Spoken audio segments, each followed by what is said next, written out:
अधिक मास 2026 धोंड्याचा महिना अधिक मास सोमवार विशेष शिवमंदिरामध्ये करा या 6 वस्तूंचे दान भगवान शिवशंभू आणि श्री हरिविष्णूंची कृपा प्राप्त होईल.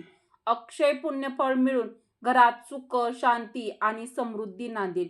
शिवकृपा प्राप्त होऊन आयुष्यभराचे भोग नष्ट होतील. घरात अखंड लक्ष्मी नांदेल. ओम त्र्यंबकम यजामहे सुगंधी पुष्टी वर्धनम पूर्वारुक्मी बंधना मृत्युमुक्षी यमामृताम. नमस्कार भक्तांनो, श्री स्वामी समर्थ. जय श्री हरिविष्णू. हर हर महादेव. मित्रांनो, आजचा दिवस तुम्हाला खूप छान सुखाचा आनंदाचा जावो हीच स्वामी महाराजांच्या चरणी प्रार्थना करून आजच्या या आपल्या नवीन व्हिडिओला सुरुवात करूया. तर मित्रांनो, यंदा 2026 मध्ये अतिशय पवित्र अधिक मास म्हणजेच धोंड्याचा महिना अधिक महिना आलेला आहे. तर 17 मे 2026 वार रविवार या दिवसापासून सुरू झालेला आहे आणि समाप्ती 15 जून 2026 वार सोमवार या दिवशी अधिक मासाची समाप्ती होणार आहे. अधिक मास धोंड्याचा महिना हा दरवर्षी येत नाही, तर तो 3 वर्षांनी येतो. हा संपूर्ण महिना भगवान श्री हरिविष्णू यांची मनापासून भक्ती उपासना करण्यासाठी हा महिना अत्यंत शुभ आणि पवित्र मानला जातो. अधिक मास म्हणजे एक अतिरिक्त महिन्याला ज्योतिषशास्त्रानुसार आणि खगोलशास्त्राचे कारण आहे. आपले हिंदू कॅलेंडर एक चंद्र आणि सौर अशा 2 पद्धतीने चालते. चंद्रवर्ष हे 353 दिवसाचे असते आणि सौर वर्ष 365 दिवसाचे असते. या 2 वर्षामध्ये सुमारे 11 दिवसांचा फरक पडतो. हा 11 दिवसांचा फरक भरून काढण्यासाठी प्रत्येक 3 वर्षांनी अधिक महिना जोडला जातो आणि म्हणून याला अधिक मास म्हणजे धोंड्याचा महिना, पुरुषोत्तम मास, मलमास असं देखील म्हटलं जातं. मित्रांनो, आपल्या हिंदू धर्मशास्त्रानुसार अधिक महिन्याला कोणताही स्वामी नसल्याने भगवान श्री हरिविष्णूंनी या महिन्याला आपले स्वतःचे नाव देऊन पुरुषोत्तम मास केले आहे. तसेच त्याचे महत्त्व देखील दुपटीने वाढविले आहे. हा धोंडा म्हणजे दगड. पूर्वी या महिन्यात कोणतेही शुभ कार्य किंवा विधी आहे जे ते केले जात नव्हते. त्यामुळे हा महिना धोंड्यासारखा निरुपयोगी मानला जात होता.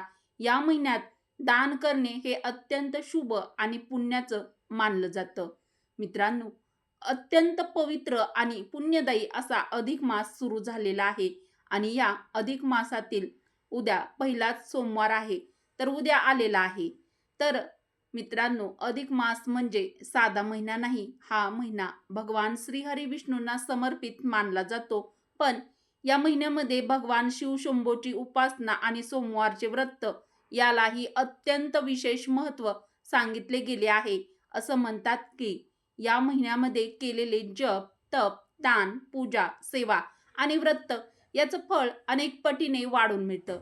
विशेष म्हणजे सोमवारच्या दिवशी शिवमंदिरामध्ये जाऊन जर श्रद्धेने काही वस्तूंचे दान केले तर भगवान श्री शिवशंकर आणि भगवान श्री हरिविष्णू दोघांची कृपा प्राप्त होते. मित्रांनो, आजच्या व्हिडिओमध्ये आज आपण जाणून घेणार आहोत अधिक मासातील सोमवारच्या दिवशी शिवमंदिरामध्ये कोणत्या वस्तूचं दान करावं, कोणाला दान करावं आणि कोणत्या भावनेनं दान केल्यास त्याचं अक्षय पुण्यफळ प्राप्त होतं.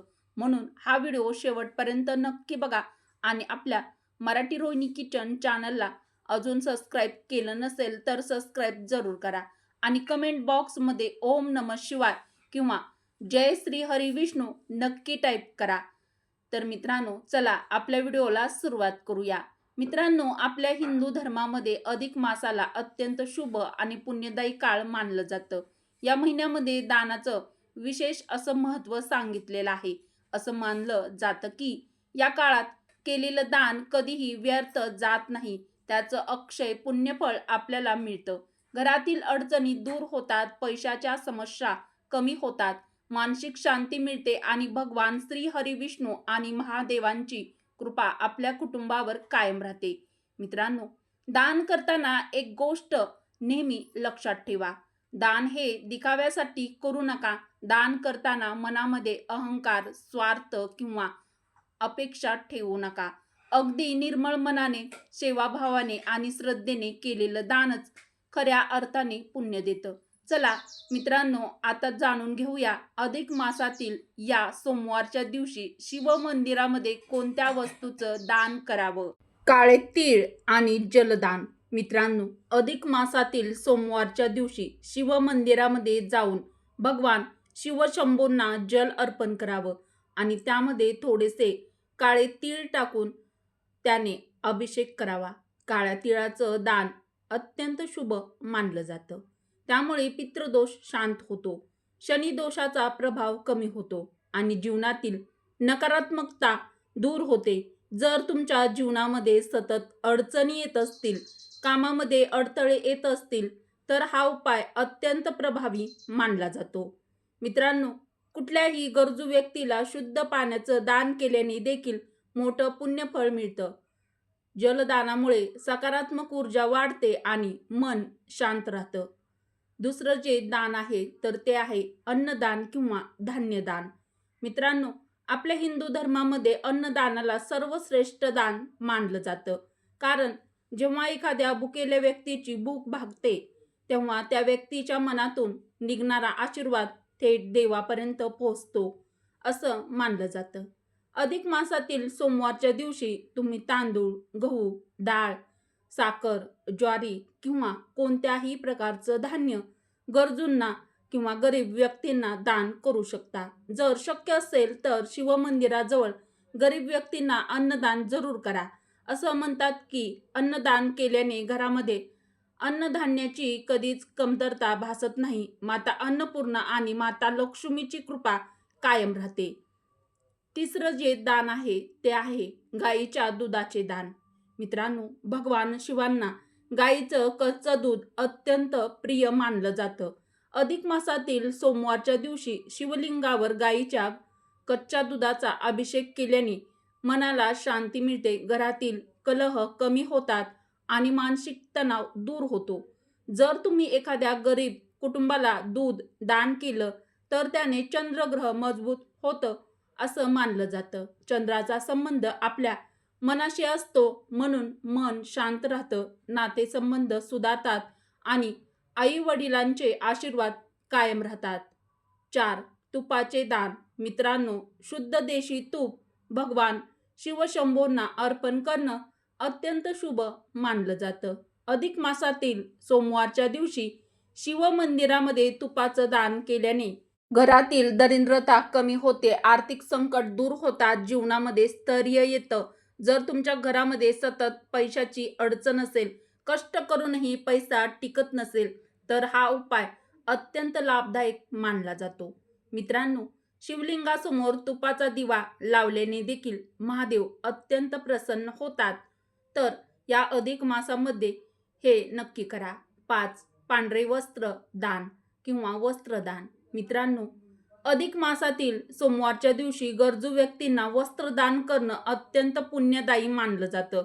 विशेषतः पांढरे वस्त्र दान करणं शुभ मानलं जातं, कारण पांढरा रंग हा शांती, सात्विकता आणि पवित्रतेचं प्रतीक मानला जातो. वस्त्रदान केल्याने घरातील नकारात्मकता दूर होते, आर्थिक स्थितीत सुधारणा होते आणि भगवान शिवशंभूची कृपा प्राप्त होते. 6. बेलपत्र आणि फळदान. मित्रांनो, भगवान शिवशंभूंना बेलपत्र अत्यंत प्रिय आहे. अधिक मासातील सोमवारच्या दिवशी शिवलिंगावर बेलपत्र अर्पण करून गरजूंना फळाचं दान करावं. फळदान केल्याने आरोग्य चांगलं राहतं, घरातील आजारपण कमी होतं आणि कुटुंबामध्ये आनंदाचं वातावरण निर्माण होतं. जर तुम्ही मंदिरामध्ये येणाऱ्या गरीब मुलांना किंवा वृद्धांना फळं वाटप केलं तर त्याचं पुण्य अनेक पटीने वाढून मिळतं, म्हणजेच अक्षय पुण्यफळ प्राप्त होतं. मित्रांनो, या अधिक मासातील सोमवारच्या दिवशी सकाळी लवकर उठून स्नान करून स्वच्छ वस्त्र म्हणजेच कपडे परिधान करा. शिवमंदिरामध्ये जाऊन भगवान शिवशंभूंना जल अर्पण करा. बेलपत्र, पांढरी फुलं अर्पण करा. धूप दीप दाखवा आणि मनापासून ओम नमः शिवाय या मंत्राचा जप करा. त्यानंतर श्रद्धेने आणि सेवाभावाने निर्मळ मनाने या वस्तूंचं दान करा. मित्रांनो, महादेव हे भोळे महादेव आपण त्यांना म्हणतो, त्यामुळे हे भोलेनाथ आहेत. ते भक्ताच्या भावनेवर प्रसन्न होतात दानामागील भावना शुद्ध असेल तर छोटंसं दान देखील मोठं पुण्य देतं. अधिक मासातील हा पवित्र सोमवार तुमच्या जीवनातील दुःख, अडचणी, संकट आणि आर्थिक समस्या दूर करू. भगवान शिवशंभो आणि भगवान श्री हरी विष्णूंची कृपा तुमच्या कुटुंबावर कायम राहो हीच प्रार्थना. तर मित्रांनो, अधिक मासातील सोमवारच्या सर्वांना हार्दिक शुभेच्छा. व्हिडिओ आवडला असेल तर या व्हिडिओला लाईक जरूर करा. मराठी रोहिणी किचन चॅनलला सबस्क्राईब करा व हा उपयुक्त व्हिडिओ तुमच्या मित्र परिवारासोबत, बहिणींसोबत जास्तीत जास्त शेअर देखील जरूर करा व कमेंट बॉक्समध्ये ओम नमः शिवाय किंवा जय श्री हरी विष्णू नक्की टाईप करा. चला तर मग भेटूया अशाच एका नवीन व माहितीपूर्ण व्हिडिओमध्ये. व्हिडिओ शेवटपर्यंत पाहिल्याबद्दल तुम्हा सर्वांचे मनापासून धन्यवाद. ओम नमः शिवाय. ओम नमो भगवते वासुदेवाय नमः. श्री स्वामी समर्थ. जय श्री विष्णू.